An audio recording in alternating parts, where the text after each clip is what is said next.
Madam Toastmaster, fellow Toastmasters and guests, do you remember as a child those dreams you used to have?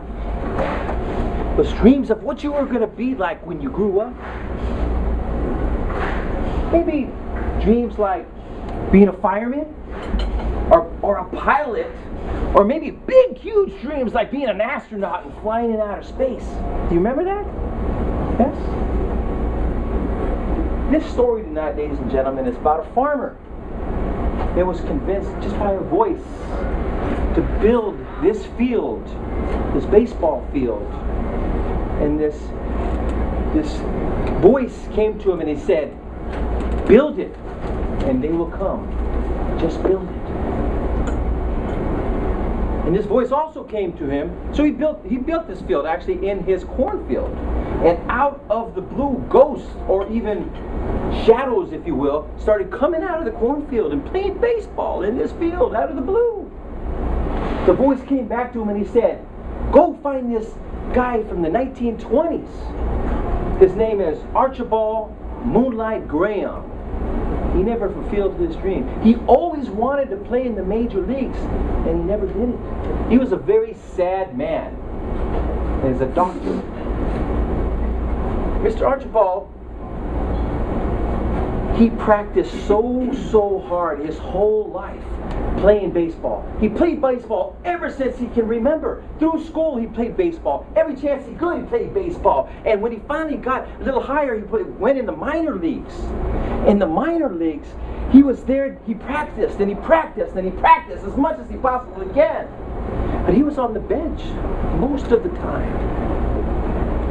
Finally, the season started to come to an end, and he went, Coach, please let me play, Coach. Coach, I've worked so hard. Coach, I want to play. Coach looked at him, and just spit back then. He said, Moonlight, get on out there in the outfield. I want to see if you're ready to play the majors yet, Moonlight. Moonlight was so excited, he got up and he went out on the outfield. He was so happy, and it seemed like just seconds later, the ball came flying right towards him. Moonlight jumped up in the sky to grab the ball, and he didn't catch it. It wasn't his fault. It was too high. Unfortunately, the ball never came back to him again. The season was over. Archibald couldn't even bear the thought of going through another season again. He just couldn't bear the thought of it. So he quit baseball altogether, and he became a doctor. And he lived a sad, sad life. Finally, the farmer found him, and he said, are you Archibald Moonlight Graham? He said, yes, I am. He said, you've been granted a second chance. I could take you to fulfill your dream of playing in the major baseball game. Well, Archibald was like a child again. He was so happy, so excited. You could just see the joy in his face. He was so happy. And before you know it, he was out there with the major leagues. There was other ball players there like Babe Ruth, Hank Aaron, Willie Mays. It was great. The lights were shining in the field. The crowd, you could hear the crowd just screaming. They were just screaming. He was in heaven. The pitcher was getting ready. The pitcher was getting ready. And all of a sudden, from the crowd, from the distance, a scream. There was a big scream came from the bleachers. And total silence. A little girl has fallen down in the bleachers. The announcer said, oh my God, we have an emergency. A little girl has fallen down and she's not breathing. Is there a doctor here? Is there a doctor? And Archibald Moonlight Graham said, I'm a doctor.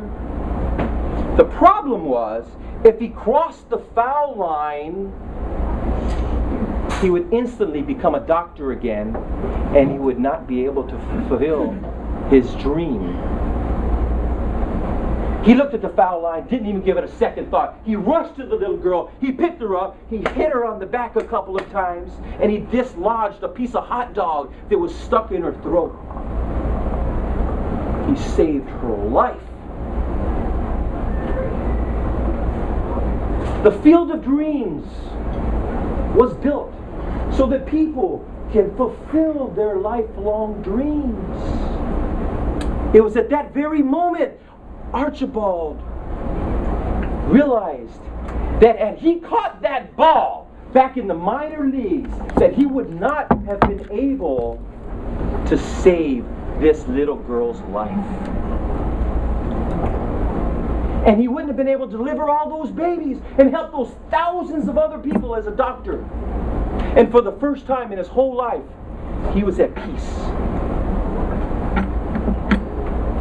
He realized that he did not fulfill his dream, but he did fulfill his destiny. We all have a purpose in our fascinating lives, ladies and gentlemen. Follow your dreams, but do the best you can at whatever you're doing. And most importantly, be happy. Just be happy. Isn't that what life's all about? Madam Toastmaster. Okay.